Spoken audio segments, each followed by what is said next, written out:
Lectura del Santo Evangelio según San Marcos. En aquel tiempo, acercándose unos fariseos, preguntaban a Jesús para ponerlo a prueba: ¿Le es lícito al hombre repudiar a su mujer? Él les replicó: ¿Qué os ha mandado Moisés?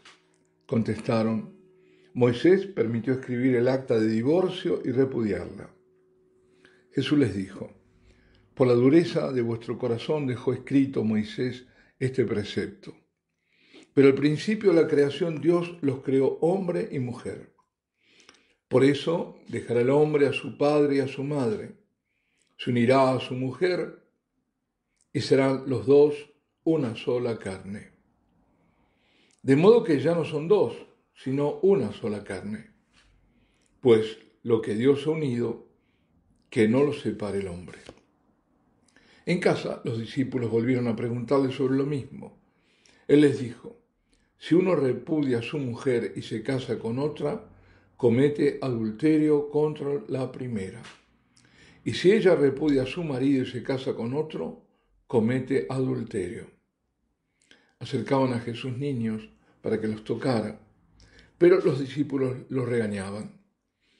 Al verlo, Jesús se enfadó y les dijo: Dejad que los niños se acerquen a mí, no se lo impidáis, pues de los que son como ellos es el reino de Dios. En verdad os digo que quien no reciba el reino de Dios como un niño, no entrará en él. Y tomándolos en brazos, los bendecía, imponiéndoles las manos. Palabra del Señor. La primera lectura de Génesis es el relato de la creación de la mujer, a quien Dios crea después no solo del hombre, sino de todos los animales. Según el relato, Dios había dicho: no es bueno que el hombre esté solo. Y por eso modela de la tierra todas las bestias del campo y todos los pájaros del cielo, y se los presenta al hombre, Adán, para que les dé un nombre. Bueno, dar un nombre. Dar un nombre, nominar, es un acto de dominio. Es como rescatar del caos, de lo ignoto, algo para ponerlo bajo el dominio del conocimiento. Un simple ejemplo. Basta que algún mal que nos aqueja al médico le dé un nombre para que al menos cierta ansiedad desaparezca. ¿Qué tendré? ¿Qué me pasa? Es esto, te dicen. Ah, un alivio. El no saber provoca una especie de angustia. A lo que no conozco no puedo darle un nombre. Recién cuando lo nombro es que forma parte del mundo de mi conocimiento. Por eso también está molesto cuando uno no recuerda un nombre, o de una persona o de algo. Es muy molesto. Es como que perdió un dominio, ¿no? No de la persona, pero sí de su mundo. En el exorcismo, por ejemplo, se manda al demonio que dé su nombre, que se identifique, cosa que no hace de primera. No, se resiste, porque sabe que cuando lo diga el exorcista tomará mayor poder de él. De paso veamos cómo el Señor dio al hombre, al sacerdote, poder sobre el ángel caído, el demonio, que de otra manera no lo tendría, porque aún caído como creación es superior al hombre. Al darles un nombre, Adán ejerce, a la creación, ¿no?, el señorío sobre todos los animales del aire y de la tierra, y sobre todas las cosas. Fijémonos que está dando nombre a la creación que es inferior a él. Dios no le presenta a los ángeles para que les dé un nombre, a los espíritus puros, porque los ángeles son criaturas superiores al hombre.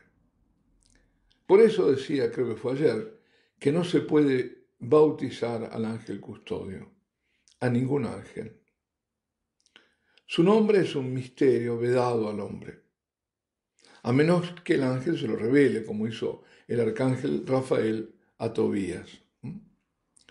Pues con los animales Adán les da un nombre que corresponde a su naturaleza, pero se da cuenta que no tienen semejanza con él. no se le parecen y se ve aislado, sustancialmente solo. Así, Dios permite que tenga la experiencia de esa soledad metafísica, la soledad de su ser. Quiero decir, porque el hombre fue creado por Dios como un ser relacional, un ser para otro, pero para otro su propia especie, para poder entrar en relación íntima con otro igual en su dignidad, pero totalmente otro en su naturaleza, tan otro que es totalmente complementario, uno para el otro. Y por eso le presenta a los animales para sugerirle que no pueden satisfacerlo plenamente, porque permanece en su soledad. Quiso Dios que el hombre sintiera la grandeza de la creación de la mujer y la absoluta complementariedad de ambos. Porque, continúa el relato de Génesis, valiéndose de una figura exquisita, Dios hace caer un letargo sobre Adán y éste entra en un sueño profundo. El término hebreo que significa sueño también designa éxtasis. Y esto es lo maravilloso. La mujer nace de Adán extasiado. Dios lo hace salir de sí para crear a la mujer. La mujer es formada de la costilla de Adán.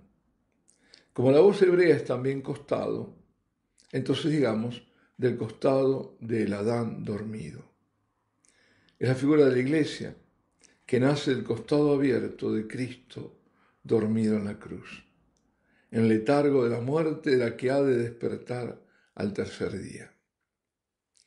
El relato de Génesis indica la satisfacción de Adán al ver a la mujer, el fruto de su éxtasis. Ella sí que es hueso de mis huesos, carne de mi carne, se dice. Y le da el sublime nombre de mujer. Aparece en la creación otra belleza, la sublime identidad del ser de la mujer, que Dios corona para siempre cuando crea a María. Ah, amigos, si las feministas entendieran esto, pobrecitas, si supieran la belleza que significa para el hombre contemplar la femineidad. Por eso, Satanás quiere destruir la femineidad. Odia profundamente a la mujer, la vuelve objeto, la quiere hacer como un hombre, la arranca de su esencia, de ser madre, la denigra, la instiga a la rebelión y a ver en el hombre su enemigo y al mismo tiempo su modelo a superar. En cambio, Dios puso armonía en su creación, haciendo cabeza al hombre de aquella pareja primordial y corazón a la mujer. Finaliza este pasaje de Génesis de hoy diciendo: por eso abandonará el varón a su padre y a su madre, se unirá a su mujer y serán los dos una sola carne. Bueno, esto es lo que les recuerda el Señor a los fariseos que buscan ponerlo a prueba cuando le preguntan si es lícito divorciarse. Y agrega, de modo que ya no son dos, sino una sola carne, pues lo que Dios ha unido, que no lo separe el hombre. Con lo cual, declara el mismo Jesucristo por vez primera, y no lo hace simplemente el magisterio posterior, la indisolubilidad del matrimonio. Es decir, la Iglesia no puede nunca declarar un matrimonio rato, consumato, nulo. Sí puede declarar la nulidad, es decir, que ese matrimonio nunca existió. Son cosas muy diferentes. Una es decirle, anulo el matrimonio, no lo puede hacer, ni en los hechos, ni de buscando otro artilugio o subterfugio, pero sí puede declarar que ese vínculo nunca existió, por distintos motivos. En la historia, lo que vino después de aquellos primeros muy lejanos tiempos, que Moisés permitiera dar acta de repudio, dice Jesús, que fue por la dureza del corazón de los hombres. Pues Dios permitió eso, sí, pero todo lo que vino después, como la depravación, por eso fueron castigadas Sodoma y Gomorra, el exterminio total, la poligamia, el politeísmo, no son manifestaciones de la divina sabiduría de Dios, todo lo contrario. Y todo eso fue por desobediencia y desvío grave de la voluntad divina. Hombre y mujer los creó y los unió. Cuando la humanidad se desvió, vino el castigo divino. Génesis nos relata como primer gran castigo el diluvio universal. ¿En qué punto está hoy la humanidad? Sobre todo Occidente. ¿Dejará Dios las cosas así? ¿No corregirá? ¿Seguirá permitiendo que se maten niños indefensos, corporal y espiritualmente?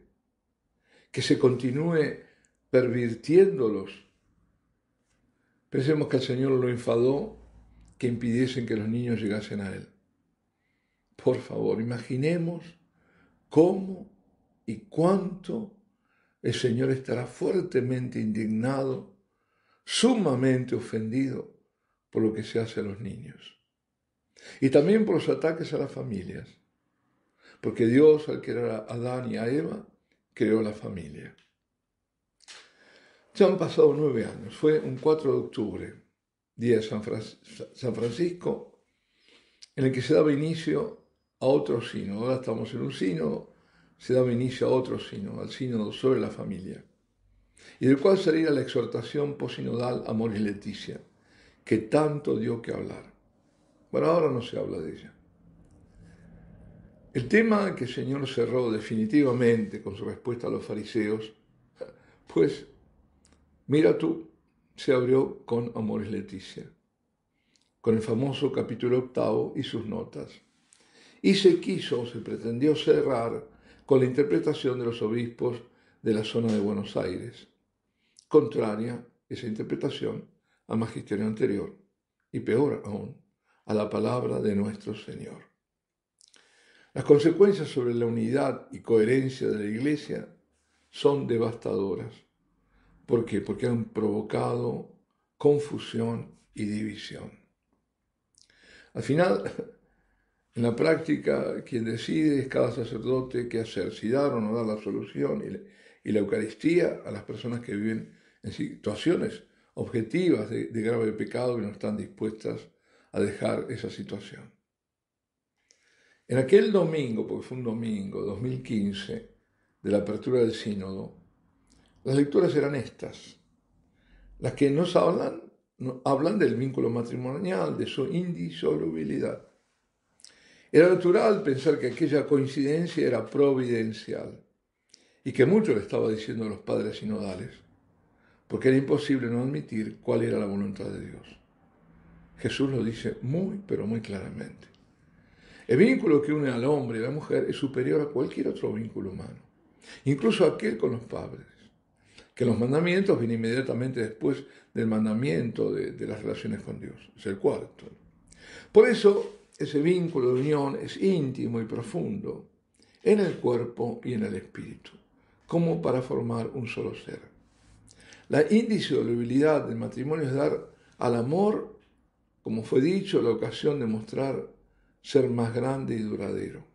De ver que hay un amor que no se muere, que supera las dificultades, que tiene la fuerza de Dios.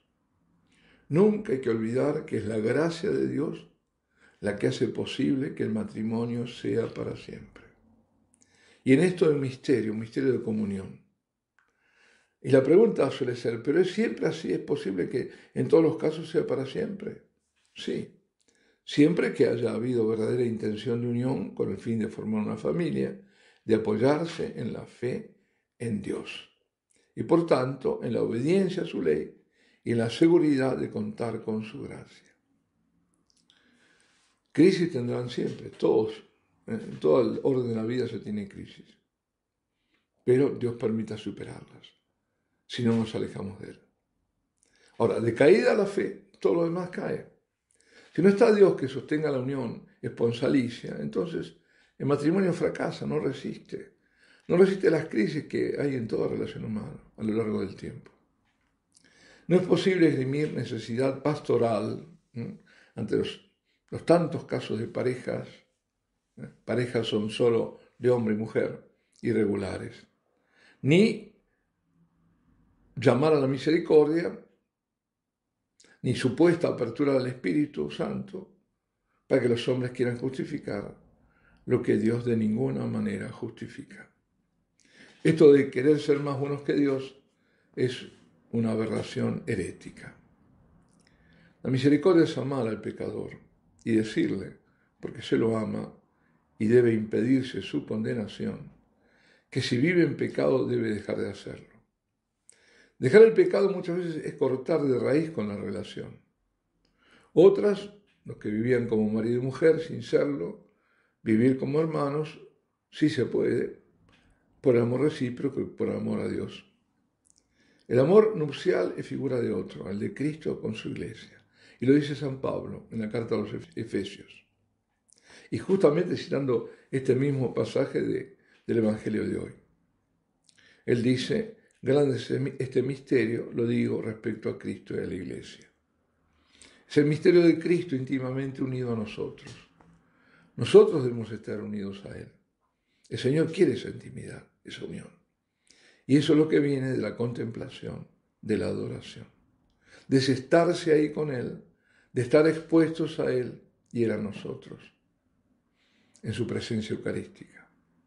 Dios quiere esta unión y por eso la adoración es un don. No es algo que viene de nosotros. De nosotros es la respuesta.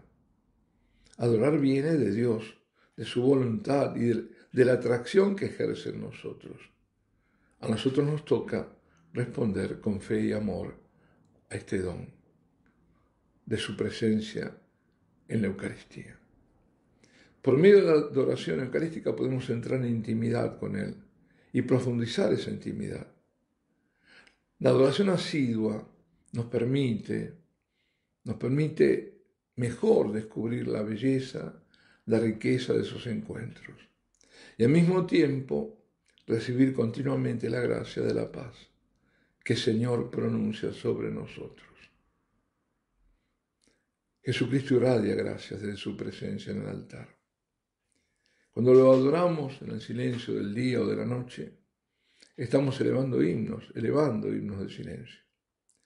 Vivimos en medio del ruido, necesitamos ser restaurados en el silencio, pero no en cualquier silencio, no en el silencio del budismo, qué sé yo, sino en el silencio pleno de la presencia sanadora y salvadora de Jesucristo.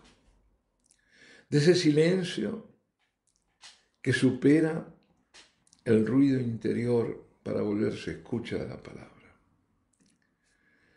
Y esta palabra hoy nos habla con determinación, vivir lo que Dios manda, no cambiar el orden que Dios dio a su creación, haciendo pasar por matrimonio lo que es adulterio, pareja por lo que no es, y ser como niños, como el Señor exige, porque los niños entienden muy bien sus palabras, porque Él mismo nos dijo que su Padre revela a los pequeños lo que oculta a los sabios y prudentes.